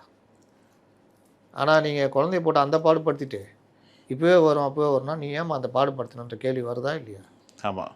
யாரோ பாவம் எழுதி கொடுக்குறாங்க, என்ன அதுன்றதுலாம் பார்க்குறது கிடையாது. இந்த குழந்தைய மட்டுமா விட்டாங்க? திமுகன்ற குழந்தையும் தான் அவங்க விட்டாங்க. அந்த குழந்தைய மாற்றாந்தாய் மனப்பான்மையோட 4-5 குழந்தைங்க இருக்கும். புதுசாக மாற்றாந்தாய்னா தெரியும்ல, அம்மா இறந்து போயிட்டு அப்புறம் வரும் வளர்க்குறவங்க. அந்த மாற்றாந்தாய் மாதிரி உங்களுக்கு வெளி கட்சியிலேருந்து வந்தவொன்னே எல்லாம் பதவி. கட்சிக்காரன் இருறா, எல்லாருக்கும் வெளியிலேருந்து வந்தோம்னா சோறு, கூட இருக்கிற குழந்தைக்கு சோறு கிடையாது, இரு உட்கார், சரி அடுத்தாவது தரும்னு பார்த்தா குடும்பத்தில் இருக்கிறவங்களுக்கு பதவி. அவங்க அம்மாவுடைய சொந்த பந்தங்களுக்கு சாப்பாடு. இப்போ கூட முன்னாள் அமைச்சர் வந்து அனிதா ராதாகிருஷ்ணன் அவர்கள் வந்து தூத்துக்குடிக்கு வந்து எம்எல்ஏ பதவி ரிசைன் பண்ணிட்டு முடிஞ்ச ஜெயிக்க சொல்லுங்க அப்படின்ட்டு ஆதவர்ஜன் அவர்கள் வந்து சவால்லாம் விடுறாரு. நான் ஏன்டா நட்டராத்திரி 12 மணிக்கு சுடுகாட்டுக்கு போகும்? ஏன் அவங்க ஜெயிச்சு ஆட்சி அமைச்சு அமைச்சராக பதவி எடுத்துட்டு போயினே இருக்கிறாங்க. இவர் பின்னாடி இழுத்துனுக்கிறாராம், வரியா வரியான்னு. சரி இப்போ அவர் திருப்பிட்டு கேட்டாரா? ஆர் ராசா, பொன்முடி அந்த லிஸ்ட்டில். ஆமாம், வாயால் கர்றது. அது மட்டுமா சொல்லுகிறாரு? முதல்வரை பற்றி பேசினால் இவர் துணை நீங்களா தூத்துக்குடியில் வந்தால் சட்டை கிளியும் நிலை ஏற்படும். சட்டை கிளியும் பகிரங்க மிரட்டல் தானே. யாராவது புகார் கொடுத்தாருன்னா ஆகும். ஒரு அமைச்சரை பகிரங்கமாக கொலை மிரட்டல் விடுகிறார் அப்படின்னு புகார் கொடுத்தாருன்னா ஆகும். கிட்டத்தட்ட அந்த மிரட்டல் தானே, தாக்குவோம்ன்றது தானே. சட்டை கிளியும் நிலைன்னா என்ன அர்த்தம்? அடித்தா தானே சட்டை கிளியும். இல்லாட்டி சட்டையை இழுத்து பிடிச்சி கத்திரிக்கோள் வச்சு வெட்டி விட்டு சட்டை கிளியும் நிலை, நாங்கள் அப்படி தான் சொன்னோம் இல்லை, அவர் சட்டையை கத்திரிக்கோளால் வெட்டி விட்டுருவோம் அப்படியா? என்னங்க ஒரு முன்னாள் அமைச்சர் பார்த்து பேசணும்ல. இதுதான் திமுக. இவர்கள் என்ன பயம்னா விஜய் பயம் இல்லை, மற்ற அமைச்சர்கள் மேலே பயம் இல்லை. ஆதவ அர்ஜுனா அவங்க ப்ராடக்ட்டு, அவங்க பொருளை அவங்கள போட்டுருவாங்களோ, அந்த பொருளை எடுத்தால் விஜய் போட்டுருவாரோன்னு பயம் இருக்குது. ஆதவ அர்ஜுனாவுக்கும் இவங்களுக்குமே தனிப்பட்ட மோதல் பயங்கரமாக இருக்குது. அந்த கோபம் ஆதவ அர்ஜுனா எங்கேயா வேலையை காமிச்சிடும் பயப்படுறாங்க. அதுக்கு தான் ஆதவ அர்ஜுனாவுக்கு மிரட்டல் கொடுக்குறாங்க, பார்த்துக்கோ ஒழுங்காக இருந்துக்கோ, லாட்ரி பணம் விளையாடுகிறது. மார்ட்டின் உள்ளே வந்து விட்டார். மார்ட்டின் எப்போ வந்துட்டார். அதிகமாக தேர்தல் நிதி கொடுத்ததே உங்களுக்கு தான். அதிமுக கூட வாங்கலை. அதிமுக வாங்கலையே, மற்ற கட்சி இடதுசாரிகள் வாங்கலை. அங்கே டெல்லியில் காங்கிரஸுக்கு பிஜேபிக்கு, தமிழ்நாட்டில் அதிகம் வாங்கினது நீங்கள் தான். வெஸ்ட் பெங்கால் அதிகம் வாங்கினது தீதி அக்கா. எங்கே யார் கூட யாரெல்லாம் தொடர்பு பாருங்க. ஆனால் எக்லியில் யோகியம் பேசிக்கிறது நடந்துச்சா இல்லையா? ஆமாம். அப்புறம் என்ன லாட்ரி மார்ட்டின். சரி ஆதவ அர்ஜுனா திமுகவில் சேர்த்து எந்த அடிப்படையில் சேர்த்திங்க திமுகவை? பரம ஏழை பேஸ்கட் பிளேயர்னா பொலிட்டிக்கல் ஸ்ட்ராட்டஜிஸ்ட். அந்த இதெல்லாம் ஈர வெங்காயம்லாம் இவர் எதுக்கு சேர்த்தாங்க? இவரை அவருடைய பேக்ரவுண்ட் வச்சு தானே சேர்த்திங்க. ஆமாம். நீங்கள் யார் கூட நட்பு வைப்பீங்க? பெரும் பணக்காரர். நீங்கள் வந்து மன்னர் பரம்பரை. அப்போ அந்த இதில் இருக்கிறவங்கள தானே பதவி தானே நீங்கள் அப்படி தானே ஆதவ உங்களோட நெருக்கமானார். அப்புறம் அதனால் இவர்கள் வந்து அவ்வளோ ஒரு வெறியில் இருக்காங்க. இவரால் நம்ப முடியல, போயிடுச்சேன்றதை இப்போ வரைக்கும் ஏற்றுக்க முடியல. அதனால தான் முதல்வர் சொல்கிறார், நீங்கள்லாம் கவலையோடு இருக்கிறீங்கன்னு எங்களுக்கு தெரியும், யாரும் கவலைப்படாதீங்க அப்படின்றார். என்னன்னா ஒரு குழு ஒன்று போட்டிருக்காரு பார்த்தீங்களா? ஆமாம், 36 பேர் கொண்ட குழு. நண்பர்கிட்ட பேசும்போது சொல்லியிருந்தார், இந்த குழுவில் தோற்று போன எம்எல்ஏஸ் அந்த டீம்லாம் இருக்குல்ல, அவங்கள போட்டிருக்காரான் 6000 குழுவில். அவன் என்ன ஆராய்ச்சி சொல்லுவான் சொல்லுங்கள்? இதான் காரணம்னு சொல்லுவானா? ஜெயித்தவனை எவனா போட்டிருந்தா கூட நாங்கள் இங்கே என்னென்ன காரணங்கள் ஜெயித்தோம், இவங்க இதெல்லாம் மிஸ் பண்ணியிருக்காங்கன்னா சொல்லுவோம். இப்படி போட்டால் எப்படி? நீங்கள் ஒளிவு மறைவு இல்லாமல் சொல்லுங்கள். அது எப்படி சொல்லுவாங்க? ஓப்பனாக சொல்லணுன்னா க்ளீனாக கட்சிக்காரங்கிட்ட எல்லாத்தையும் கேட்டால் ஆணவம் இருக்குல்ல, மேலே கட்சியில் பொறுப்பில் இருந்தவங்க கீழே கட்சி தோழர்கள்ட்ட நடந்துக்கிட்ட விதம். இப்போ இவர்கள் எப்படி நடந்துக்கிறாங்க அந்த ஆணவமாக, அதே ஆணவ துணியை சொந்த கட்சிக்காரன்ட்ட காமிச்சிருக்காங்க எல்லாருமே. நிர்வாகிகள் யார் கட்சிக்கு உழைக்கிறாங்களா, வட்ட செயலாளர், பகுதி செயலாளர், இவங்கள்ட்ட இந்த ஆணவத்தை காட்டுறது பெரிய திமிர்தனம் பண்ணுறது. அப்புறம் எப்படி இது பண்ணுவான்? நேற்று கூட பார்த்தீங்கன்னா மயிலாப்பூரில் இந்த ஆய்வு கூட்டம் நடந்துருக்குது. தாவேவே அடியாத குறையும். இந்த மாதிரி பல தொகுதிகளில் நடக்குது. என்ன காரணம்? சக்கரபாணி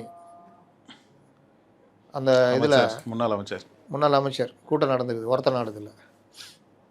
தோத்தது காரணம் இவர் தான். பெண்ணு வந்து தப்பு தப்பாக ரிப்போர்ட்டு கொடுத்துச்சு, பெண்ணு சொல்கிறது தான் கரெக்டுன்னு எல்லாரையும் விட்டு அவங்கள வந்து இவர் தான் கூப்பிட்டு வந்தார். அதாவது என்ன நடந்ததுன்னா, சரியான ஆளை தேர்ந்தெடுக்கிறத விட சரியான ஆளை தேர்ந்தெடுக்க வரவங்கள இவங்க தேர்ந்தெடுத்துட்டாங்க. அப்போ அவங்க பார்த்து இவங்க ரிப்போர்ட் கொடுக்குறது, அந்த ரிப்போர்ட்டை கரெக்டுன்னு அவங்க வேட்பாளர் எடுத்து கொடுக்குறது. நான் தான் சொல்கிறேன்ல, சின்ன உதாரணம் இதுதான். எந்தெந்த தொகுதியில் யார் யார் போடணும். பரந்தாமனே மறுபடியும் போட்டிருந்தா எக்மோரில் டஃப் கொடுத்துருப்பார். அது போச்சா? வில்லிவாக்கத்தில் ரங்கநாதனை போட்டிருந்தா இன்னும் டஃப் கொடுத்துருப்பார். அண்ணா நகரில் கார்த்தின்னு இருந்தால் அவர் டஃப் கொடுத்துருப்பார். தாயகம் கவியை அதே தொகுதியில் போட்டுதுன்னா ஏதோ அவர் டஃப் கொடுத்துருப்பார். இந்த மாதிரி பல இது சொல்லலாம். மயிலாப்பூர் அந்த பகுதி செயலாளர்லேருந்து வட்ட செயலாளர் வரைக்கும் எல்லாரும் விருப்பம் மனு போடுறாங்க 25,000 ரூபா கட்டி. எதுக்கு? சிஎம்ஐ நேராக பார்த்து கட்சி தலைவரை பார்த்து குறைய சொல்லாங்க. குறையும் சொல்கிறாங்க. ஏங்க இவர் இந்த மாதிரி ஆளுங்கன்னு எல்லாத்தையும் கேட்டுக்கிறாரு.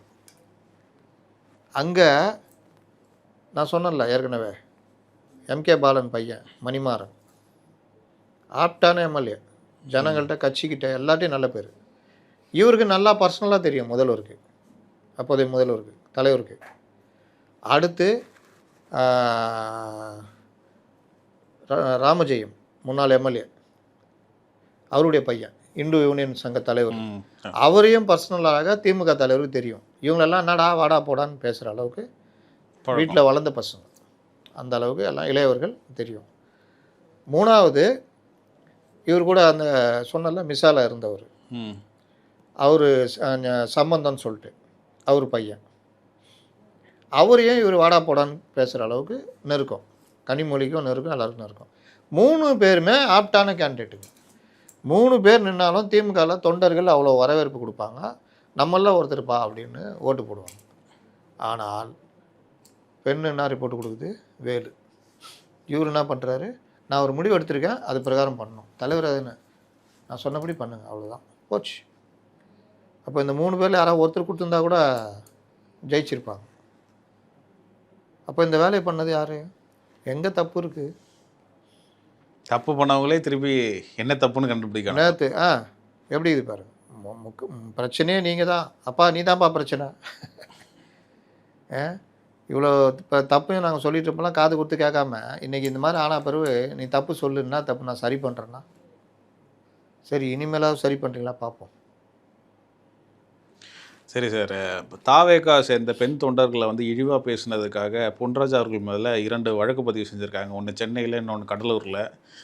அந்த டைமில் வந்து எலெக்ஷன் பணிகள் இருந்தப்போ அதை வந்து கேஸ் ஃபைல் பண்ணாது, இப்போ கேஸ் ஃபைல் பண்ணியிருக்காங்க. முதல்வரே புகார் கொடுத்தார். முதல்வரே நடவடிக்கை எடுக்கணும்னு காவல்துறையை கேட்டார். அன்று அவர் தாவேகா தலைவர் கேட்ட சமயத்தில் இவர் பேசின பேச்சு நம்மளே கடுமையாக கண்டித்தோம். ஆமாம், அவர் பேசின பேச்சு கூட நான் வாய் தவறி வந்துருச்சுன்னு கூட சொல்ல. அடுத்து ஏபிபி நாட்டில் ஃபோனோ போகிறாங்க அவர்கிட்ட. அப்படி தான் நான் பேசுவேன், நான் பேசுனது கரெக்டு, அதுலேருந்து நான் பின்வாங்க மாட்டேன், என் கருத்தில் நான் உறுதியாக இருக்கிறேன்.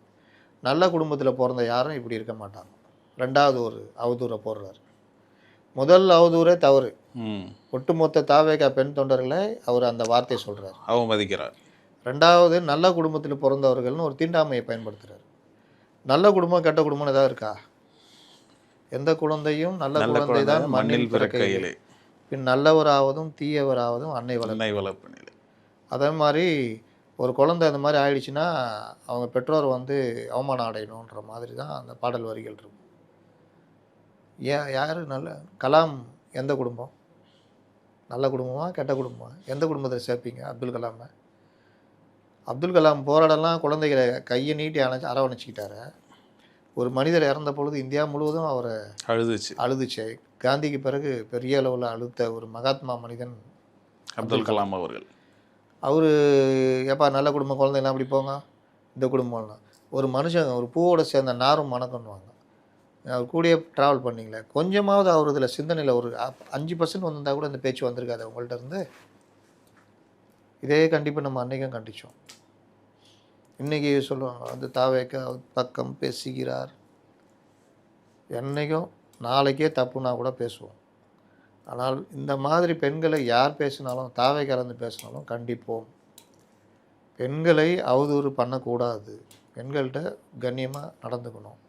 நீங்கள் பேசின இந்த வார்த்தை 2வதோட கேட்கும் பொழுது வாய் தவறி வந்துடுச்சு. ஆத்திரத்தால் நான் பேசிட்டேன். அதை வந்து நான் என் வார்த்தைகள் நான் திரும்ப வாங்கிக்கிறேன். நான் வந்து சொன்ன அர்த்தம் எப்படி சொல்லணுன்றதை நான் தவறாக பேசிட்டேன். அப்படி சொல்லியிருந்தீங்கன்னா கூட இதில் இன்னொன்று, நீங்கள் அப்படி சொல்கிறது உங்களுக்கு தகுதியே இல்லை. ஏன்னா அந்த பசங்க சின்ன பசங்க, லட்சக்கணக்கான இப்போ ஒரு 2 கோடி தொண்டர்கள் அவருக்கு ரசிகர்கள் இருக்கிறாங்கன்னா, அதில் 1 கோடியில் ஒரு பொண்ணு இப்படி சொல்லுது. அதை வச்சு நீங்கள் 1 கோடி பெண்களையும் நீங்கள் எப்படி சொல்லுவீங்க? இழிவாக பார்க்குறீங்க. சரி, அந்த ஒரு பொண்ணு சொன்னால் கடந்து போங்களேன். உங்களுக்கு என்ன அவ்வளோ கோபம் வருது? ஏன் அவ்வளோ கோபம் வருது? அதுதான் இந்த நிலப்பிரபுத்துவ மனப்பான்மை. நீங்கள் ஒரு கட்சியை ஆதரிக்கிறீங்க, அந்த கட்சி பார்வையிலேருந்து பார்க்குறீங்க. இன்னொன்று, நீங்கள் பெரிய ஆளாக நினச்சிக்கிறீங்க, உங்களை அரசியல் விமர்சகர். அப்புறம் அந்த கட்சியை பெருசாக நினச்சிக்கிறீங்க. இவங்க புதுசாக வந்தோன்றோன்னா கேவலமாக பார்க்குறீங்க. அதுவே தப்புங்க. ஆமாம், நம்ம முன்னாடி பேசுனது தான். இந்த பார்வை இருக்கவே கூடாது. வந்துட்டாங்களா அவங்க தான், அவங்களுக்கு உரிய இதை கொடுங்க. விமர்சனம் வைங்க, விமர்சனம் வைங்கன்றேன், என்ன வேணால் வைங்க. ஆனால் இது என்ன அவ்வளோ பெரிய திமிரான வார்த்தை? இதே வார்த்தை தான் அந்த பத்திரிகையாளர்கள்லாம் பேசுனது. தூக்கி போட்டு மிதிப்பேன், செருப்பால் அடிப்பேன். இன்னைக்கு அவெல்லாம் உக்காந்துங்கன்னு என்ன பேசுறதுன்னு தெரியாமல் ஒட்டினுக்கிறாங்க. அதனால் இந்த விவகாரத்தில் அவர் பண்ணது மிக பெரும் தவறு. இதை அவர் இதே தைரியத்தை காவல்துறையினர் விசாரணைக்கும் போதும், ஆமாங்க, என் வார்த்தையிலேருந்து நான் பின்வாங்கவே போகிறதில்ல. இப்போவும் சொல்கிறேன், என் வார்த்தையில் நான் உறுதி. சார்ஜ் ஷீட்டில் எழுதிக்கலாமா சார்? நான் சொன்னேன்னே போடுங்க, உறுதியாக தெரிவித்தேன்னே போடுங்க. ஐயா சைன் பண்ணுங்கள். கோர்ட்டில் நீதிபதி கேட்டால் அப்பவும் சொல்லுங்கள். எஸ்வி சேகர் மாதிரி பேக் அடிக்காதீங்க. அங்கே போனாலும் அது ஒட்டிக்கும்னு நினைக்கிறேன், இந்த பெண்ணடிமைத்தன புத்திலாம். அதனால் என் இதில் நான் உறுதியாக இருக்கேன் ஐயா. நான் சொன்ன வார்த்தை அப்படி தான். நல்ல குடும்பத்தில் பிறந்தவங்க பேச மாட்டாங்கன்னு சொன்னால் அதையும் சேர்த்துக்குங்க ஐயா. 2வது அவதூறாக இது எல்லாத்தையும் போட்டு ஐயா என்ன தண்டனை கொடுக்குறீங்க கொடுங்க. இன்னொரு வேலை செய்கிறாரு பார்த்தீங்களா, இவர் போய் ஸ்டாலின் அவர்கள், நான் தான் அடுத்த கேள்வி கேட்கலாம். எடப்பாடி போய் பார்க்குறாரு, தெரியுதா? நான் சமாதானம் தூதுறேன். நீங்கள் இல்லை எதுக்கு போய் பார்க்குறீங்க? இதுக்கு முன்னாடி எடப்பாடி அவர்களை போய் பார்த்தீங்களா? என்ன பேச்சு பேசுனீங்க அவரை? ஞாபகம் இருக்கா? இவருக்கும் கோவை சத்தியனுக்கும் சண்டை வரும். ஆமாம், எடப்பாடி பழனிசாமி அவர்களை தரக்குறவாக பேசுவார் இவர் பொன்ராஜ். கோவை சத்தியன் திட்டுவார், நீ வாப்பான்றார். என்ன மரியாதை எல்லாம் பேசுகிறாங்க, நீ வாப்பான்னு பேசுகிறான். ஏய், என் தலைவனை நீ இப்படி பேசுகிற? ஒரு முன்னாள் முதல்வர், அவரை பற்றி விமர்சனம் பண்ணியா? நீ என்ன உன் இஷ்டத்துக்கு தனிமையில் ஒருமையில் பேசுகிற? நீ எவராக இருந்தால் எனக்குனையா? நீ என்ன கலாம் ஆலோசகரா? நீ யார்? நீ பிடிச்சி ஏறி விட்டாப்புல. அன்றைக்கி நடந்துச்சு டிவி டிபேட் வச்சு செஞ்சு விட்டாப்புல. தேவையா? உங்கள் தரத்தை நீங்களே குறைச்சிக்கிட்டீங்க. நீங்கள் முதல்ல அரசியல் விமர்சகரே கிடையாது, விபத்தில் அரசியல் விமர்சகர் ஆகிட்டீங்க. சேனல்காரனு வேறு ஆள் இல்லை, சரி கூப்பிட்டு உட்கார வச்சுட்டான். ஒழுங்காக பேசிட்டு போங்க, பொதுவாக பேசிட்டு போங்க. இந்த பாலச்சந்திரன் ஐஏஎஸ் திமுக தான் சொம்பு அடிப்பாருன்னு தெரியும். சொம்பை எப்படி அப்படி நல்லா அடிப்பார், அப்படி அமைதியாக அடிப்பார். யாராவது கரெக்டாக எகர்ட்டாக வச்சுக்கிங்க, அப்படியே கம்முன்னு இருந்துருவார். அந்த மாதிரி அடிங்க. அதை விட்டுட்டு ஒருத்தர் முன்னாள் முதல்வர், எதிர்க்கட்சி தலைவர், ஒருமையில் பேசுகிறீங்க. அதுவும் அந்த கட்சியில் ஒரு அதிரடி உட்காந்துருக்கும் போது அசால்ட்டாக அடிச்சார் அவர். நீ வாப்போன்னு பேசிட்டார். யாரையா நீ? முதல்ல நீ நான் கலாம் ஆலோசகரா நீ அப்படின்னு போட்டு ஏறுன்னு ஏறிட்டு இவர் ஆலோசகர்னு போட்டுக்கிற அப்படின்லாம் கேட்டார் அவர். இது முதல்ல அந்த ஆலோசகரே கிடையாது இவர். கலாம் இவர் ஆலோசகரா? அதனால் இவர் அந்த தைரியம் தான் அவர் சொல்லிட்டோம் கோர்ட்டில். சூப்பர் சார், ரொம்ப அழகாக உங்கள் கருத்துக்களை பதிவு பண்ணீங்க. மீண்டும் ஒரு நேரத்தில் சந்திப்போம். நன்றி சார்.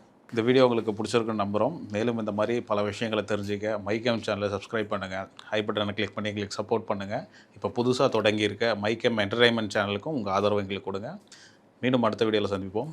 நன்றி.